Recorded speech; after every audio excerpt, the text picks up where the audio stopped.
Consubstantiality, the metaphysics of consubstantiality, or in ancient polity we would say paticca samuppada. We say, depending on the translation, we call that contingent manifestation.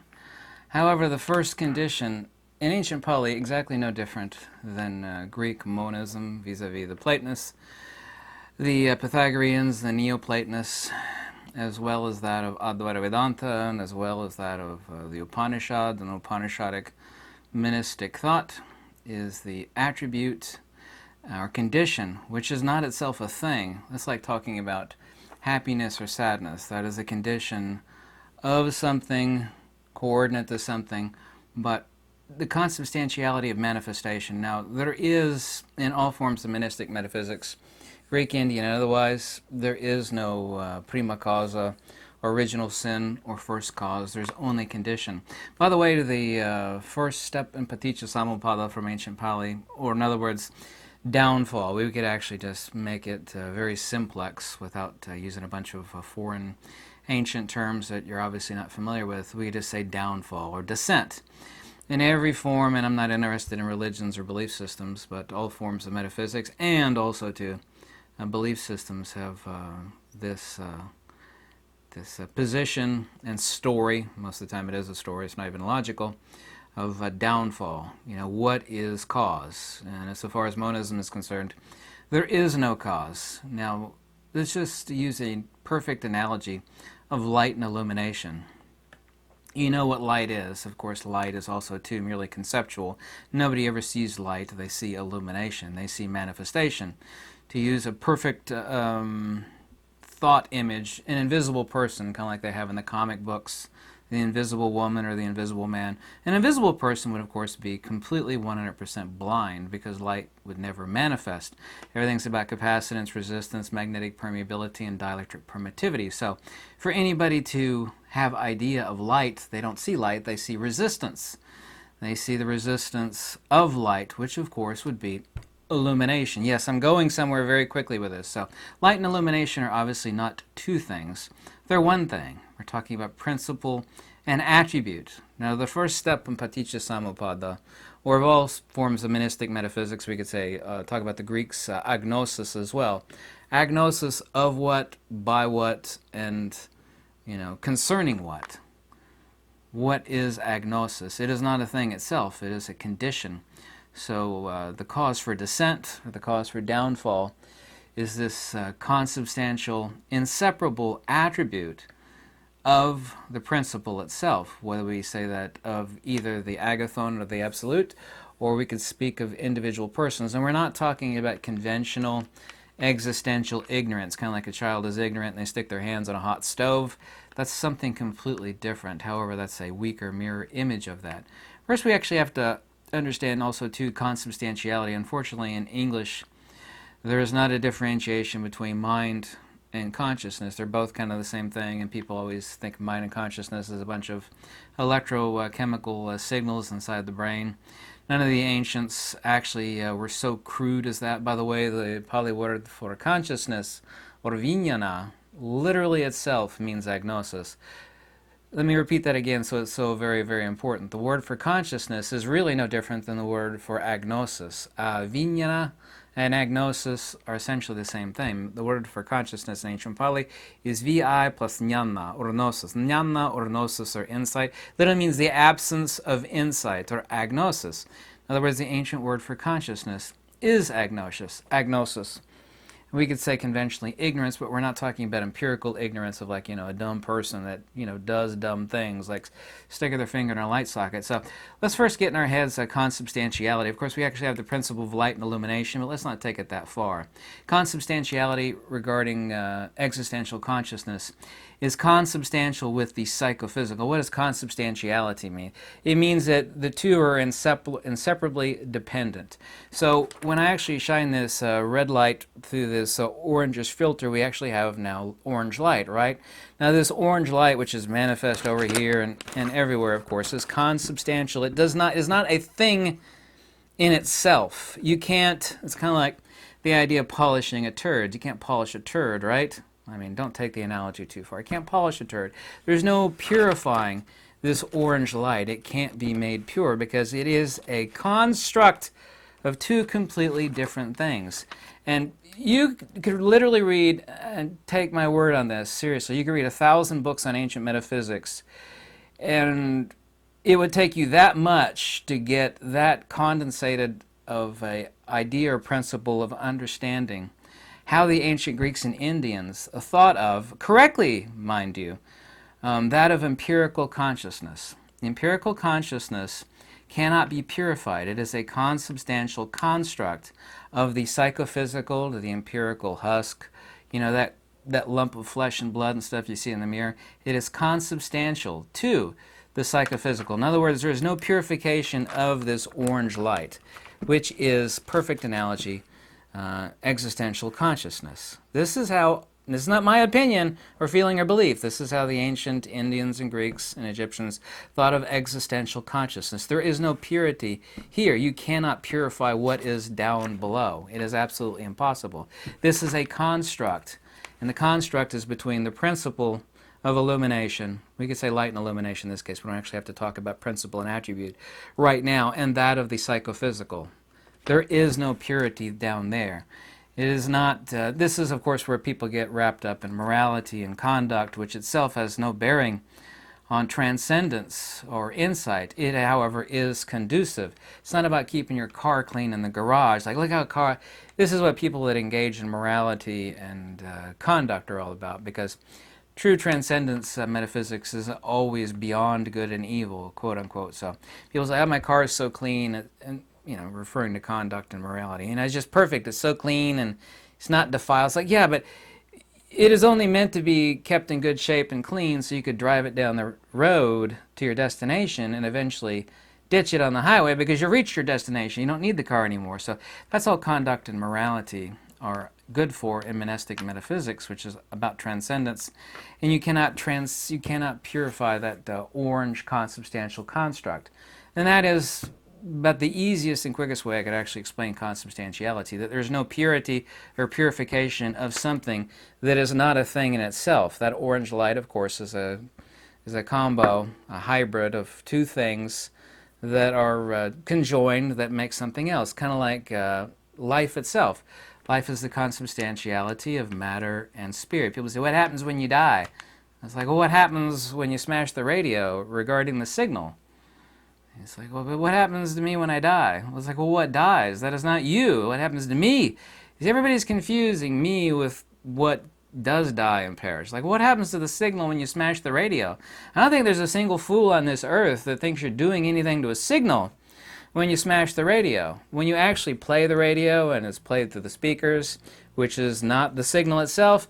By the way, think about this too. The signal that's actually broadcast from the station, it is not that which plays through the speaker. What plays through the speaker is the consubstantiality of the tune signal with crystals and resistors and a battery, so on and so forth, that then of course broadcasts to the speaker. Now that broadcast that you hear is not the signal at all.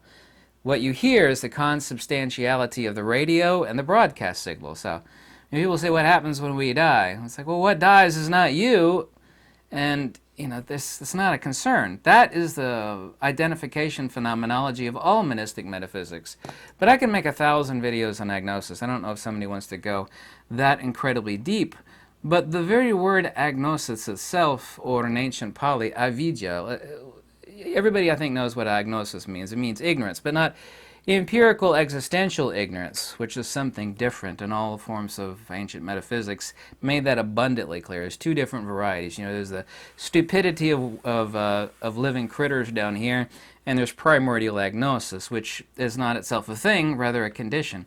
But if the word for that is avidya, or avidya in Sanskrit, and that word literally is meaning the opposite of, or directed away from, vidya, or light, illumination, meaning the spiritus sanctum, or so same thing between light and illumination. Now just think about light and illumination. Illumination is the is the attribute of the absolute or the principle of the light, which is directed away from the light itself.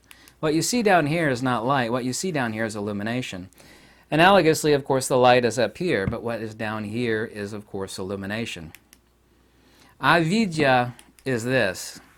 This is avidya. But it is the attribute of what is here. Obviously, true transcendence would be this.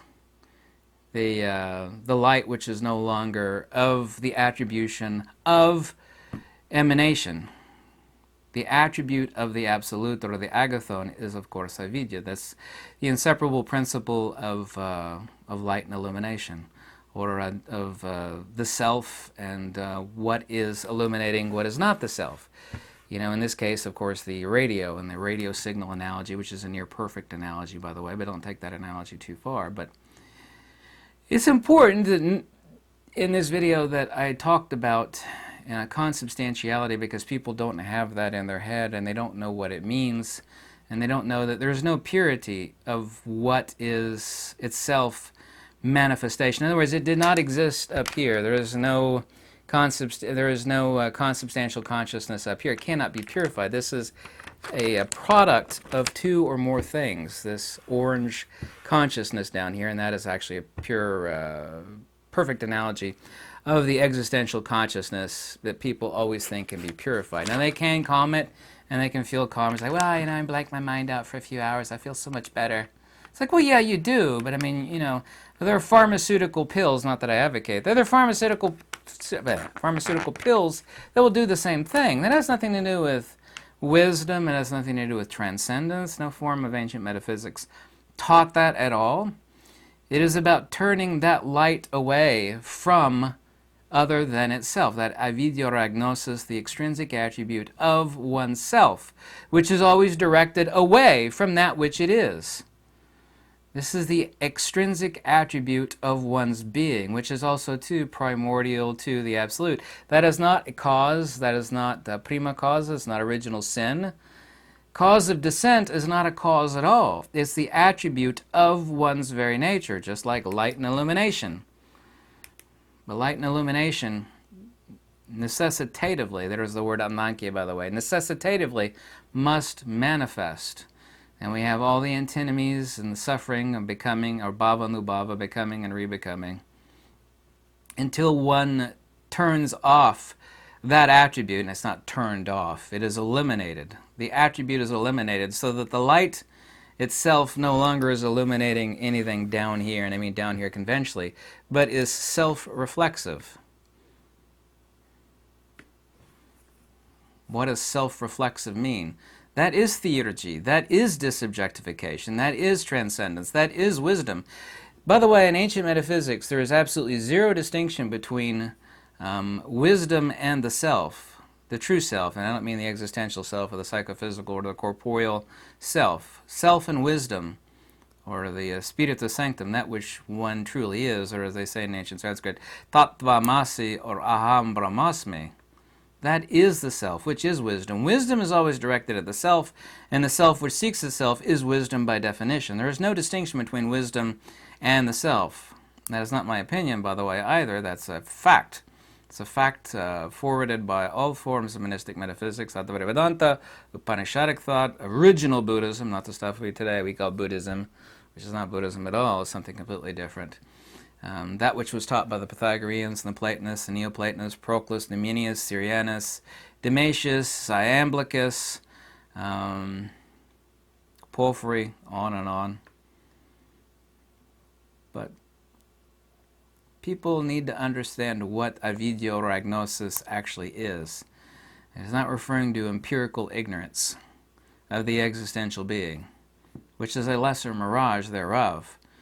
Before embodiment, you know, we could ask of the radio and the signal analogy, why was the broadcast from the broadcast tower broadcasting at all? You know, just leave the switches off. Don't drain the power, because broadcasting, you know, takes power, which causes depletion, which causes manifestation. And manifestation, we have antinomies, we have primordial agnosis of false identity, because what happens when we die? It's like, Well, you don't die. You are not that which dies. I mean, that's like if an animate signal were to ask, what happens when the radio, gets rusty and doesn't work anymore and it just croaks just like a person does. They get rusty and they croak, you know?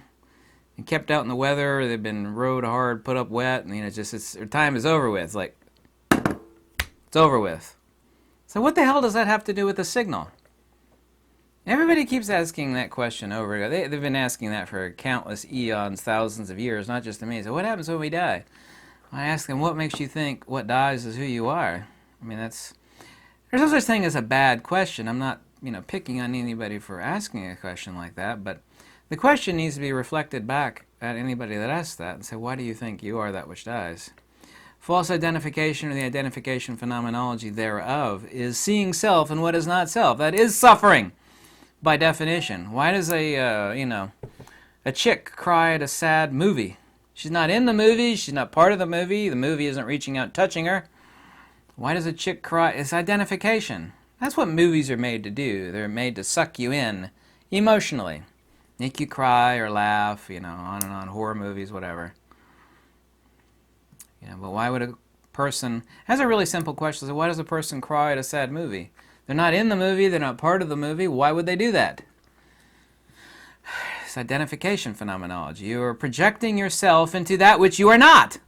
Same reason that people bemoan that which suffers and gets old and perishes, and Hollywood people can't put up with that stuff, so they keep getting facelifts and keep wanting to stay looking younger. Oh no!